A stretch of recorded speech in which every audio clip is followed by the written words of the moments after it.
بسم اللہ الرحمن الرحیم۔ السلام علیکم۔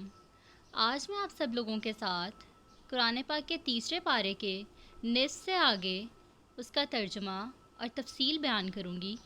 بسم اللہ الرحمن الرحیم۔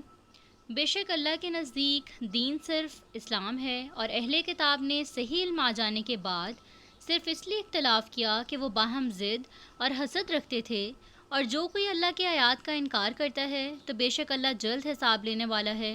اے نبی، پھر اگر وہ آپ سے جھگڑا کریں تو کہہ دیجئے میں نے اپنا سر اللہ کے آگے جھکا دیا ہے، اور میرا اتباع کرنے والوں نے بھی۔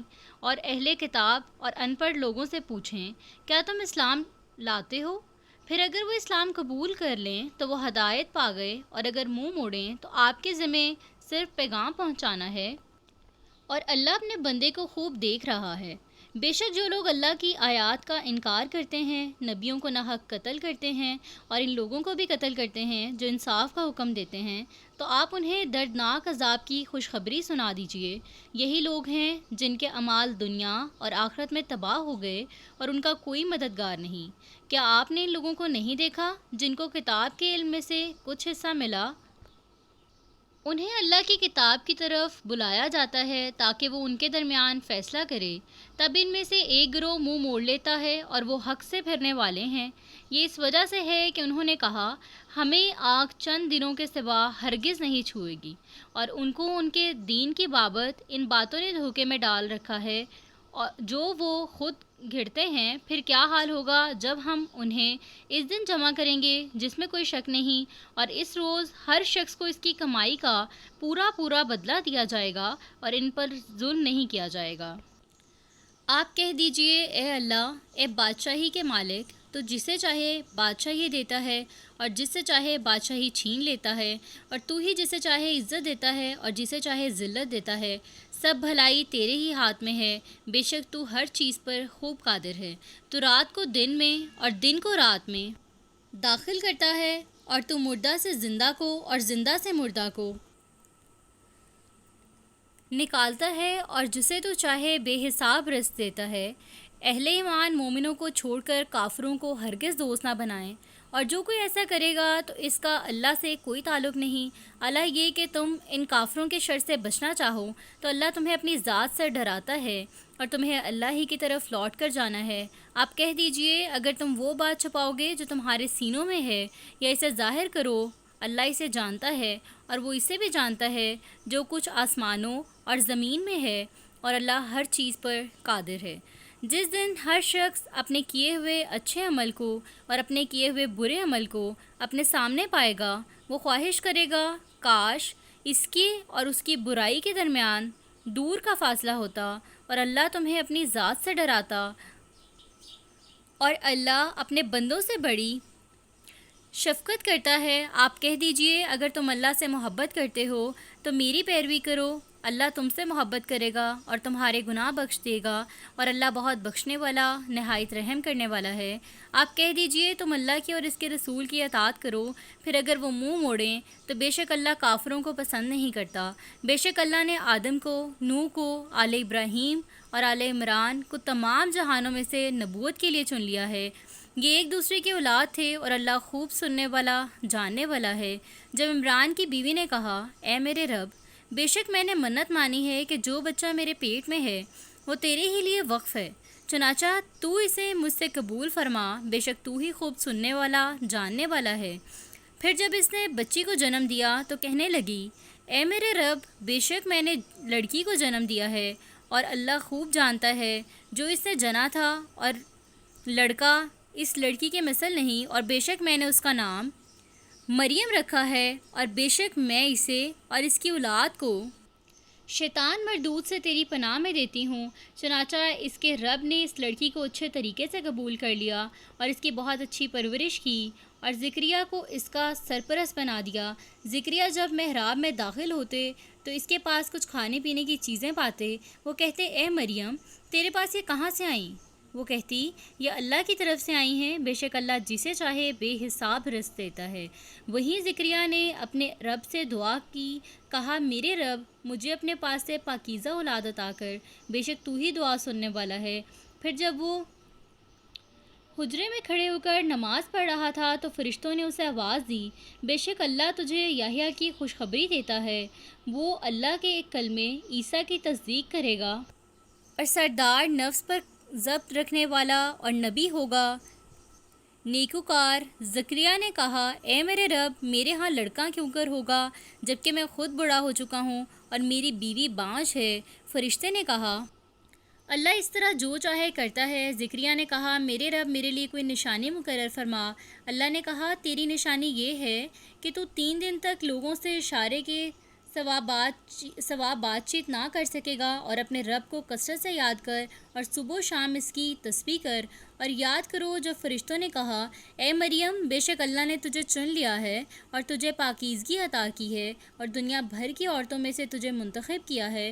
اے مریم، اپنے رب کی فرما برداری کر، سجدہ کر اور رکوع کرنے والوں کے ساتھ رکوع کر۔ اے نبی، یہ غیب کی خبریں ہیں جو ہم آپ کی طرف وحی کرتے ہیں، اور آپ اس وقت ان کے پاس موجود نہ تھے جب وہ اپنے قلم ڈال رہے تھے کہ ان میں سے کون مریم کا سرپرست ہو، اور نہ آپ اس وقت تھے جب وہ باہم جھگڑ رہے تھے۔ جب فرشتوں نے کہا، اے مریم، بے شک اللہ تجھے اپنی طرف سے ایک کلمے کی خوشخبری دیتا ہے، اس کا نام مسیح عیسیٰ ابن مریم ہوگا، وہ دنیا اور آخرت میں بڑے مرتبے والا اور اللہ کے قریبی بندوں میں سے ہوگا، اور وہ لوگوں سے کلام کرے گا ماں کی گود میں، اور بڑی عمر میں بھی نیکوکاروں میں سے ہوگا۔ مریم نے کہا، اے میرے رب، میرے ہاں لڑکا کیسے ہوگا حالانکہ مجھے کسی شخص نے نہیں چھوا؟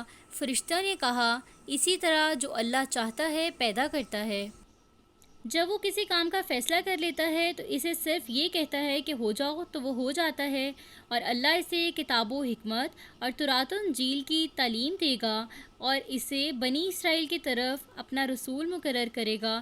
وہ کہے گا، بے شک میں تمہارے پاس تمہارے رب کی نشانیاں لے کر آیا ہوں، بے شک میں تمہارے لیے گارے سے پرندے کی شکل بناتا ہوں، پھر اس میں پھونک مارتا ہوں تو اللہ کے حکم سے وہ واقعی پرندہ بن جاتا ہے، اور میں اللہ کے حکم سے پیدائشی اندھے اور برس والے کو اچھا کرتا ہوں اور مردوں کو زندہ کرتا ہوں، اور میں تمہیں بتاتا ہوں جو کچھ تم کھاتے ہو اور جو اپنے گھروں میں ذخیرہ کرتے ہو، بے شک اس میں تمہارے لیے بہت بڑی نشانی ہے اگر تم مومن ہو۔ اور میں اس کی تصدیق کرتا ہوں جو تورات مجھ سے پہلے نازل کی گئی ہے، اور تاکہ میں تمہارے لیے بعض وہ چیزیں حلال کر دوں جو تم پر حرام کر دی گئی تھیں، اور میں تمہارے پاس تمہارے رب کی نشانی لے کر آیا ہوں، چنانچہ تم اللہ سے ڈرو اور میری اطاعت کرو، بے شک اللہ میرا اور تمہارا رب ہے، چنانچہ اسی کی عبادت کرو، یہی سیدھا رستہ ہے۔ پھر جب عیسیٰ نے ان میں کفر محسوس کیا تو ان سے کہا، اللہ کی راہ میں کون میرا مددگار بنے گا؟ حواریوں نے کہا، ہم اللہ کے انصار ہیں، ہم اللہ پر ایمان لائے ہیں، اور تو گواہ ہے کہ ہم فرما بردار ہیں۔ اے ہمارے رب، ہم اس پر ایمان لائے ہیں جو تو نے نازل کیا، اور ہم نے رسول کی پیروی کی ہے، چنانچہ ہم گواہی دینے والوں میں لکھ لے۔ اور انہوں نے تدبیر کی اور اللہ نے بھی تدبیر کی، اور اللہ سب سے بہتر تدبیر کرنے والا ہے۔ جب اللہ نے کہا، اے عیسیٰ، بے شک میں تجھے پورا لے لوں گا اور اپنی طرف اٹھا لوں گا، اور ان کافروں سے تجھے پاک کر دوں گا، اور جن لوگوں نے تیری پیروی کی انہیں کافروں پر قیامت تک غالب رکھوں گا، پھر تمہیں میری ہی طرف لوٹ کر آنا ہے، اور میں تمہارے درمیان ان باتوں کا فیصلہ کر دوں گا جن میں تم اختلاف کرتے تھے، اور پھر جن لوگوں نے کفر کیا انہیں میں دنیا اور آخرت میں سخت عذاب دوں گا، اور ان کے لیے کوئی مددگار نہ ہوگا۔ لیکن جو لوگ ایمان لائے اور انہوں نے نیک عمل کیے تو اللہ انہیں ان کا پورا پورا اجر دے گا، اور اللہ ظالموں کو پسند نہیں کرتا۔ اے نبی، یہ جو ہم آپ کو پڑھ کر سناتے ہیں آیتیں ہیں اور حکمت والی نصیحت ہے۔ بے شک اللہ کے نزدیک عیسیٰ کی مثال آدم کی سی ہے، اللہ نے اسے مٹی سے پیدا کیا، پھر اس سے کہا کہ ہو جا تو وہ ہو گیا۔ یہ آپ کے رب کی طرف سے حق ہے، لہٰذا آپ شک کرنے والوں میں سے نہ ہوں۔ پھر علم آ جانے کے بعد جو کوئی عیسیٰ کے متعلق آپ سے جھگڑا کرے گا تو آپ کہہ دیں، آؤ ہم اور تم اپنے اپنے بیٹوں کو اور اپنی اپنی عورتوں کو بلا لیں اور خود بھی حاضر ہوں، پھر گڑ گڑا کر اللہ سے دعا کریں کہ جھوٹوں پر اللہ کی لعنت ہو۔ بے شک یہی بیان سچا ہے اور اللہ کے سوا کوئی معبود نہیں، اور بے شک اللہ ہی غالب خوب حکمت والا ہے۔ پھر اگر وہ منہ موڑیں گے تو بے شک اللہ فساد کرنے والوں کو خوب جانتا ہے۔ آپ کہہ دیجئے، اے اہل کتاب، ایسی بات کی طرف آؤ جو ہمارے اور تمہارے درمیان یکساں ہے کہ یہ کہ ہم اللہ کے سوا کسی کی عبادت نہ کریں اور اس کے ساتھ کسی کو شریک نہ ٹھہرائیں، اور ہم میں سے کوئی اللہ کے سوا کسی کو رب نہ بنائے، پھر اگر وہ منہ موڑیں تو تم کہہ دو، اس بات کے گواہ رہو کہ بے شک ہم اللہ کے فرما بردار ہیں۔ اے اہل کتاب، تم ابراہیم کے بارے میں کیوں جھگڑتے ہو؟ حالانکہ تورات اور انجیل تو اس کے بعد ہی نازل کی گئی ہیں، کیا تم عقل نہیں رکھتے؟ آگاہ رہو، تم وہ لوگ ہو کہ تم نے اس بات میں جھگڑا کیا جس کا تمہیں کچھ علم تھا، تو اب تم اس چیز کی بابت کیوں جھگڑتے ہو جس کا تمہیں کوئی علم نہیں؟ اللہ ہی جانتا ہے، تم نہیں جانتے۔ ابراہیم نہ تو یہودی تھے اور نہ نصرانی، بلکہ وہ صرف حق پرست فرما بردار، وہ مشرک نہیں تھے۔ بے شک اللہ ابراہیم سے قریب تر وہی لوگ ہیں جنہوں نے ان کی پیروی کی۔ پھر یہ نبی اور مومن لوگ، اور اللہ مومنوں کا دوست ہے۔ اہل کتاب میں سے ایک گروہ تمہیں گمراہ کرنا چاہتا ہے، جبکہ وہ اپنے آپ ہی کو گمراہ کر رہے ہیں اور وہ شعور نہیں رکھتے۔ اے اہل کتاب، تم اللہ کی آیتوں کا انکار کیوں کرتے ہو، حالانکہ تم خود ان کی سچائی کے گواہ ہو؟ اے اہل کتاب، تم حق کو باطل کے ساتھ کیوں خلط ملط کرتے ہو، اور تم جانتے بوجھتے حق کو چھپاتے ہو؟ اور اہل کتاب میں سے ایک گروہ نے اپنے لوگوں سے کہا، مسلمانوں پر جو چیز نازل کی گئی ہے اس پر تم صبح ایمان لاؤ اور شام کو اس کا انکار کر دو، تاکہ وہ بھی ایمان سے پھر جائیں، اور تم اسی کا یقین کرو جو تمہارے دین کا پیروکار ہے۔ اب کہہ دیجئے، حقیقی ہدایت تو اللہ ہی کی ہدایت ہے، اور کہتے ہیں مت مارو، کہ کسی کو ویسی چیز مل سکتی ہے جو تمہیں ملی ہے، یا جس سے وہ تمہارے رب کے ہاں تم پر حجت قائم کر سکیں۔ کہہ دیجئے، بے شک فضل اللہ کے ہاتھ میں ہے، وہ جس کو چاہتا ہے عطا کرتا ہے، اور اللہ وسعت والا، خوب جاننے والا ہے۔ وہ خاص کرتا ہے اپنی رحمت سے جسے چاہے، اور اللہ بڑے فضل والا ہے۔ اور اہل کتاب میں سے بعض وہ ہیں، اگر آپ ان کے پاس خزانے کا ڈھیر امانت رکھیں تو وہ بھی آپ کو ادا کریں گے، اور ان میں سے بعض وہ ہیں، اگر آپ ان کے پاس 1 دینار امانت رکھیں تو وہ آپ کو ادا نہیں کریں گے، اللہ یہ کہ آپ ہمیشہ ان کے سر پر کھڑے رہیں۔ یہ اس لیے کہ وہ کہتے ہیں، ہم پر امیوں عربوں کی بابت کوئی گناہ نہیں، اور وہ جانتے بوجھتے اللہ پر جھوٹ باندھتے ہیں۔ ہاں، مواخذہ ہوگا، البتہ جو شخص اپنا عہد پورا کرے اور اللہ سے ڈرے تو بے شک اللہ متقیوں کو پسند کرتا ہے۔ بے شک جو لوگ اللہ کا عہد اور اپنی قسمیں تھوڑی قیمت کے بدلے بیچ ڈالتے ہیں، ان لوگوں کا آخرت میں کوئی حصہ نہ ہوگا، اور قیامت کے روز اللہ سے کلام نہیں کرے گا، اور نہ ان کی طرف دیکھے گا، اور نہ انہیں پاک کرے گا، اور ان کے لیے دردناک عذاب ہے۔ اور بے شک ان میں سے ایک گروہ کتاب پڑھتے ہوئے زبان کو مروڑتا ہے تاکہ تم اسے کتاب کا حصہ سمجھو، حالانکہ وہ کتاب میں سے نہیں ہے، اور کہتے ہیں یہ اللہ کی جانب سے ہے، حالانکہ وہ اللہ کی جانب سے نہیں ہے، اور وہ جان بوجھ کر اللہ پر جھوٹ باندھتے ہیں۔ کسی شخص کو لائق نہیں کہ اللہ اسے کتاب و حکمت اور نبوت عطا کرے، پھر وہ لوگوں سے کہے کہ تم اللہ کو چھوڑ کر میرے بندے بن جاؤ، کیونکہ تم اس کتاب کی تعلیم دیتے ہو اور خود بھی اسے پڑھتے ہو، اور وہ تمہیں یہ حکم نہیں دے گا تم فرشتوں اور نبیوں کو رب بنا لو، کیا وہ تمہیں کفر کا حکم دے گا جبکہ تم مسلمان ہو چکے ہو؟ اور یاد کرو جب اللہ نے تمام نبیوں سے عہد لیا تھا کہ جب میں تمہیں کتاب اور حکمت عطا کروں گا، پھر تمہارے پاس کوئی رسول آئے گا جو اس کتاب کی تصدیق کرتا ہو جو تمہارے پاس ہے، تو تمہیں اس پر ایمان لانا ہوگا اور اس کی مدد کرنی ہوگی۔ اللہ نے فرمایا، کیا تم اقرار کرتے ہو اور اس پر میرا عہد قبول کرتے ہو؟ انہوں نے کہا، ہم نے اقرار کیا۔ اللہ نے فرمایا، تو تم گواہ رہنا، اور میں بھی تمہارے ساتھ گواہ ہوں۔ پھر اس کے بعد جو بھی منہ موڑے گا تو ایسے لوگ ہی نافرمان ہیں۔ کیا وہ لوگ اللہ کے دین کے سوا کوئی اور دین چاہتے ہیں؟ حالانکہ آسمانوں اور زمین میں جو کوئی بھی ہے وہ چاہتے اور نہ چاہتے ہوئے بھی اللہ کا فرمانبردار ہے، اور اسی کی طرح سب کو لوٹ کر جانا ہے۔ اب کہہ دیجئے، ہم اللہ پر ایمان لائے اور اس پر بھی جو کچھ ہم نے نازل کیا، اور جو ابراہیم، اسماعیل، اسحاق، یعقوب اور ان کی اولاد پر نازل کیا گیا، اور ان کتابوں پر بھی جو موسیٰ، عیسیٰ اور دوسرے نبیوں کو ان کے رب کی طرف سے دی گئیں، ہم ان میں سے کسی ایک کے درمیان فرق نہیں کرتے، اور ہم اسی اللہ کے فرما بردار ہیں۔ اور جو اسلام کے سوا کوئی اور دین تلاش کرے گا تو وہ اس سے ہرگز قبول نہیں کیا جائے گا، اور وہ آخرت میں خسارہ پانے والوں میں سے ہوگا۔ اللہ ان لوگوں کو کیسے ہدایت دے گا جو ایمان لانے کے بعد کافر ہو گئے، جبکہ وہ گواہی دے چکے کہ بے شک رسول اللہ صلی اللہ علیہ وآلہ وسلم برحق ہیں اور ان کے پاس واضح نشانیاں آ چکیں، اور اللہ ظالم قوم کو ہدایت نہیں دیتا۔ ان لوگوں کی سزا یہی ہے کہ ان پر اللہ کی، فرشتوں کی اور سب لوگوں کی لعنت ہے، وہ اس لعنت میں ہمیشہ رہیں گے۔ ان سے عذاب نہ تو ہلکا کیا جائے گا اور نہ ان کو مہلت دی جائے گی، مگر جن لوگوں نے اس کے بعد توبہ کر کے اپنی اصلاح کر لی، بے شک اللہ بہت بخشنے والا، نہایت رحم کرنے والا ہے۔ بے شک جن لوگوں نے ایمان لانے کے بعد کفر کیا، پھر وہ کفر میں بڑھتے گئے، ان کی توبہ ہرگز قبول نہیں کی جائے گی، اور وہی لوگ گمراہ ہیں۔ بے شک جن لوگوں نے کفر اختیار کیا اور حالت کفر میں مرے، ان میں سے کسی سے زمین بھر سونا بھی قبول نہ کیا جائے گا، اگرچہ وہ فدیے میں دینا چاہے۔ انہی لوگوں کے لیے دردناک عذاب ہے اور ان کا کوئی مددگار نہ ہوگا۔ ترجمہ ہمارے تیسرے پارے تک مکمل ہو چکا ہے، اور اللہ کا یہ بیان وہ اپنی ذات سے تم کو ڈراتا ہے، یعنی اپنی سزا سے۔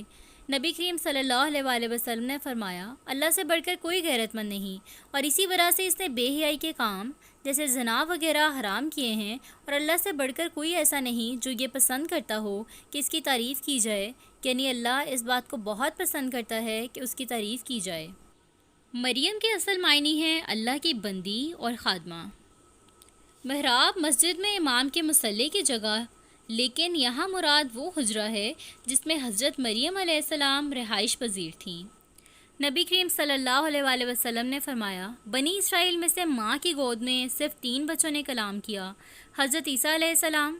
نمبر 2، بنی اسرائیل میں جریج نامی شخص تھا، وہ نماز کی حالت میں تھا کہ اس کی والدہ نے اسے پکارا، تو اس نے دل میں خیال کیا کہ والدہ کو جواب دوں یا نماز ادا کرتا رہوں۔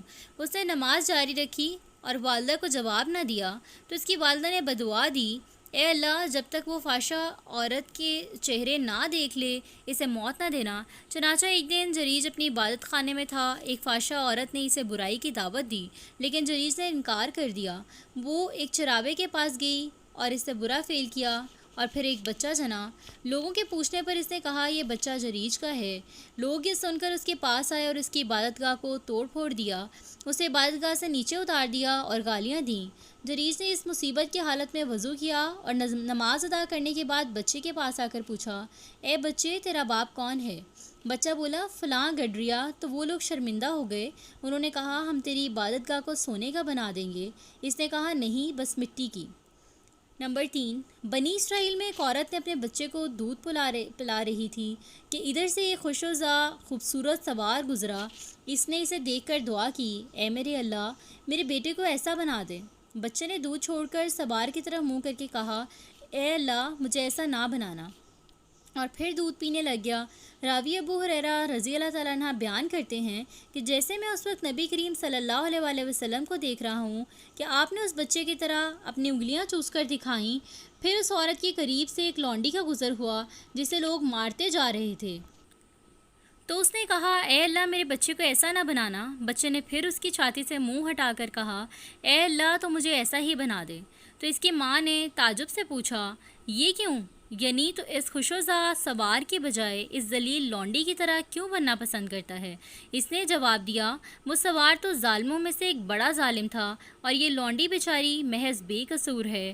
لوگ اس پر الزام لگا رہے ہیں کہ تو نے چوری کی اور زنا کیا، حالانکہ اس بیچاری نے کچھ بھی نہیں کیا۔ حضرت عیسیٰ علیہ السلام کے زندہ آسمان پر اٹھائے جانے کا ذکر ہے۔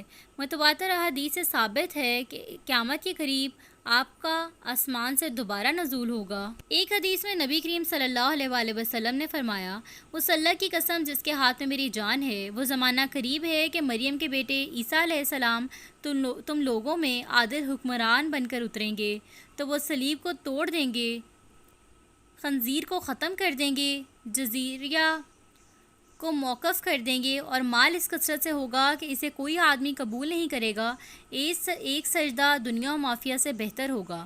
ایک اور حدیث میں آپ نے فرمایا، اس وقت تمہارا کیا حال ہوگا جب مریم کے بیٹے حضرت عیسیٰ تم پر اتریں گے اور تمہارا امام تمہاری قوم میں سے ہوگا۔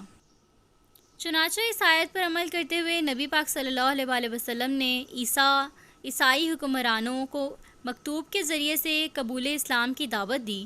جیسے حدیث میں ہے، حضرت ابن عباس رضی اللہ تعالیٰ عنہ سے روایت ہے، انہوں نے کہا، ابو سفیان نے میرے روبرو کہا، اس زمانے میں جب میرے اور نبی کریم صلی اللہ علیہ وآلہ وسلم کے درمیان صلح حدیبیہ تھی، میں شام میں تھا تو معلوم ہوا کہ ہرقل بادشاہ روم کی طرف نبی کریم صلی اللہ علیہ وآلہ وسلم کا خط آیا ہے۔ اس نے کہا، یہ خط حضرت داہیہ کلبی لے کر آئے ہیں۔ انہوں نے اسے والی بصرہ کے حوالے کیا تو اس نے آگے ہرقل بادشاہ روم کو پہنچا دیا۔ ابی سفیان رضی اللہ تعالیٰ عنہ کہتے ہیں، ہرقل نے مجھے بلوا کر چند سوالات کر کے نبی کریم صلی اللہ علیہ وآلہ وسلم کی نبوت اور دوسرے حالات کے بارے میں غائبانہ تعارف حاصل کیا، جس سے وہ بہت متاثر ہوا۔